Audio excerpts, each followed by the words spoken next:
Hey guys, here I am on the rooftop at my Athens Airbnb, and I just wanted to show you a little trick. If you've got a cigar that keeps going out, the way to prevent that from happening is when you feel like it's dying, you can't get a good draw. Okay, that's a good draw, obviously. But if you've got a tough draw or it just keeps going out and tunneling, here's the way to keep it going.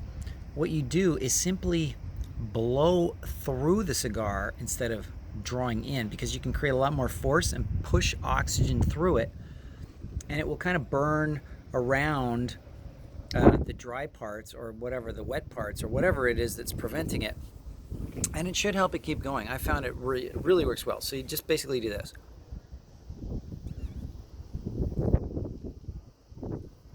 Okay, so you blow through it and then you draw. And as you notice the cigar going out or whatever it's doing, just blow like crazy through it, and then draw. And hopefully that works for you. But it's worked pretty much every single time I've ever tried it.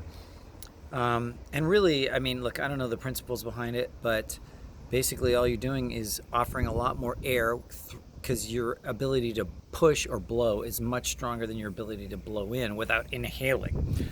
So give it a try. Let me know what you think, and good luck. Here I am smoking a random Havana cigar from a security guard at the factory at the I believe it's the Upman and Romeo and Juliet factory on Paseo 23 in Havana.